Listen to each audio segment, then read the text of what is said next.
Dad, can she eat with us? A story of second chances and unexpected grace. The moment changed everything in just 6 words. A young boy's innocent question. 3 words that would crack open his father's carefully guarded heart and teach him what it truly meant to be human. Marcus had spent the last 3 years building walls so high that even he couldn't see over them anymore. Since the divorce, life had become a series of routines designed to protect what was left: structured dinners at the same Italian restaurant every Friday night, weekend hiking trips to predictable trails, and a steady stream of conversations with his 7-year-old son, Tommy, that rarely ventured beyond the safe topics of school grades and sports scores. The world outside their little bubble had become dangerous in Marcus's mind, unpredictable, and ultimately, unworthy of their time. It was easier to live this way, just the two of them against the world, than to risk the kind of pain that had shattered his marriage and left him feeling like a failure as a husband, if not as a father.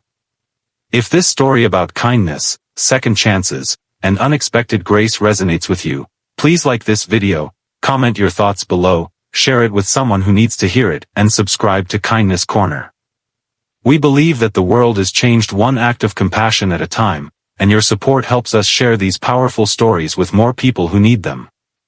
The Wednesday evening that would alter the course of Marcus's life started like any other. He was at the grocery store, mentally checking off his shopping list, when Tommy tugged at his sleeve.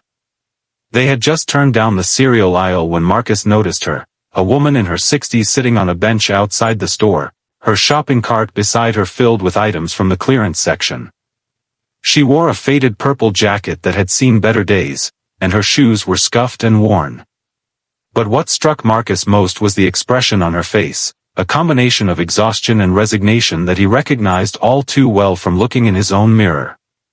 He quickly ushered Tommy past her, uncomfortable with the encounter, uncomfortable with the implicit judgment that perhaps his own grief and loneliness were written across his face just as plainly. Over the next week, he saw her again, at the library where he sometimes took Tommy to do homework, and at the coffee shop near his office where he grabbed his morning latte before work. Each time, she seemed smaller somehow, less present, like she was fading into the background of the world she inhabited. The following Friday night found Marcus and Tommy at their usual table at Rigatoni's, the Italian restaurant that had become sacred ground to them. The owner, Giuseppe, knew their order by heart: spaghetti carbonara for Marcus, fettuccine alfredo with extra butter for Tommy. They had just begun eating when Tommy froze, his fork hovering above his plate. Through the large front window of the restaurant, they could see her, the woman from the grocery store, now standing outside in the cold March evening, peering through the glass at the warm, glowing interior of the restaurant. Her coat looked thinner than Marcus remembered, and she held a small plastic bag from the dollar store. Tommy watched her with the kind of unguarded compassion that only children possess, untainted by the cynicism and self-protection that adults accumulate over the years. His son's face reflected a kind of recognition, as if he understood something fundamental about loneliness that most 7-year-olds never had to contemplate. The woman turned away from the window, shoulders hunched, and began walking down the street into the darkness. "Dad," Tommy said softly, and something in his voice made Marcus look up. "Dad, can she eat with us?" The question hung in the air between them like a challenge, like a test that Marcus wasn't sure he was prepared to pass. His first instinct was to explain all the reasons why that wasn't possible, to reconstruct the walls he'd built, to remind his son that they couldn't help everyone, that it wasn't their responsibility, that they didn't know her, that there were proper channels and organizations for people like that. But as he looked at his son's face, at the genuine concern and absence of fear reflected there, something shifted inside him.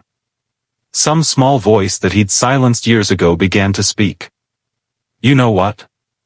Marcus heard himself say, and the words felt foreign on his tongue, like he was becoming someone he didn't quite recognize. "I think that's an excellent idea."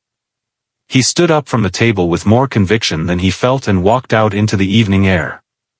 It took him 5 minutes to find her, walking slowly past the closed shops on the street, seemingly with no destination in mind. When he finally caught up with her, he was breathless, not from the physical exertion, but from the enormity of what he was about to do, from the vulnerability of opening his carefully constructed world to someone unknown. "Excuse me," he called out, and she turned, her eyes widening with a mixture of alarm and confusion. "I'm Marcus, and I have a son inside the restaurant who just asked if you'd like to join us for dinner.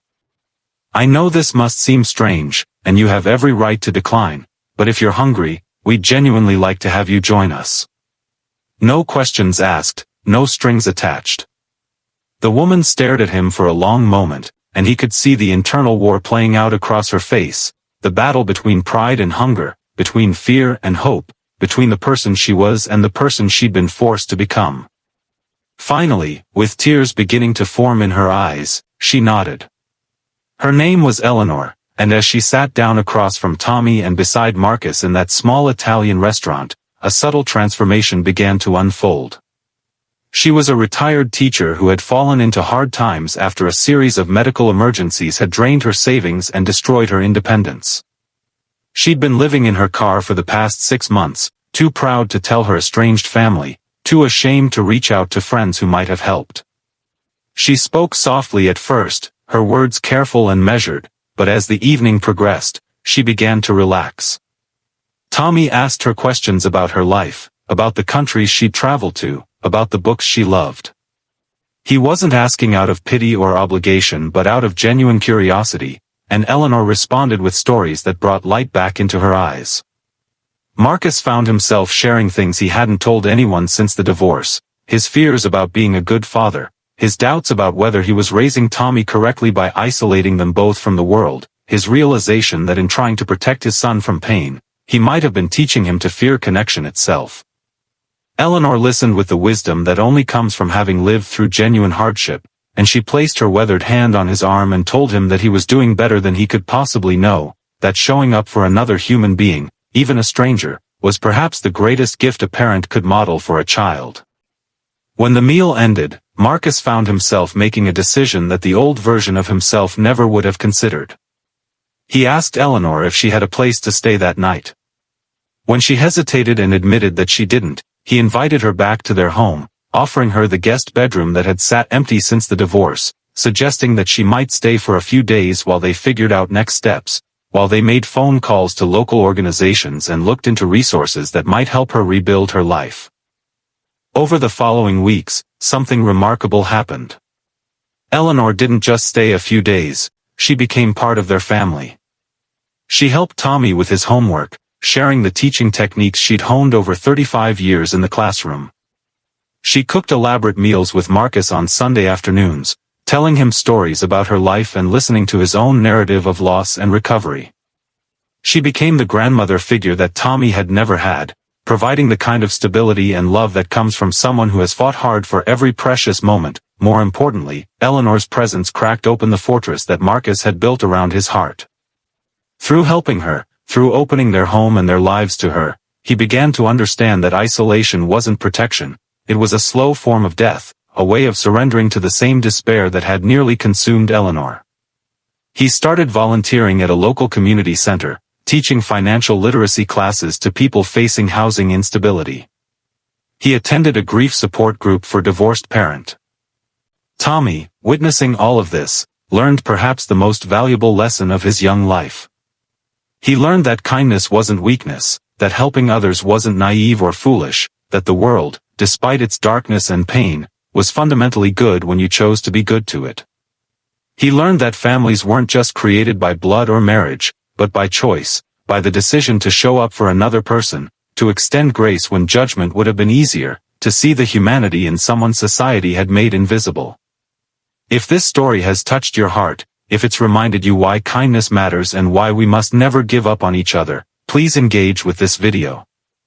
Leave a comment telling us about a time when someone showed you unexpected grace, or when you were able to extend that grace to another person. Share this story with someone in your life who needs to be reminded that they matter, that their life has value, that there are people who see them and choose connection over isolation. Your engagement helps us spread these messages of hope and humanity to more people every single day. 3 months after that fateful evening at Rigatoni's, Eleanor had secured housing through a nonprofit that specialized in helping seniors in crisis, had reconnected with a family member who had long since forgiven the distance between them, and had started volunteering as a reading tutor at Tommy's school. She still ate dinner with Marcus and Tommy most evenings, and the three of them had become an unlikely family unit, bound not by biology but by choice and love. On a quiet evening, as they sat on the back porch watching the sunset, Tommy turned to his father and asked a new question. "Dad, do you remember when you asked Eleanor to eat with us?" Marcus nodded, remembering the weight of that moment, the fear and courage intertwined. "I'm glad you said yes," Tommy continued, with the simple wisdom of childhood. "I think that's when you got happy again." Marcus pulled his son close, and over Tommy's shoulder, he caught Eleanor's eye. She smiled, a genuine, full smile that transformed her entire face, that spoke of peace and belonging and the extraordinary power of one moment of kindness to reshape an entire life. And Marcus realized that his son was right. It wasn't that his life had changed. It was that his heart had finally begun to live again. In the comments section below, please share this message with the world. I choose kindness. I choose connection. I choose to see others. Let's remind each other that every single person deserves to be seen, to be included, to be told that they matter. Thank you for watching, for believing in the power of second chances, and for being part of our Kindness Corner family.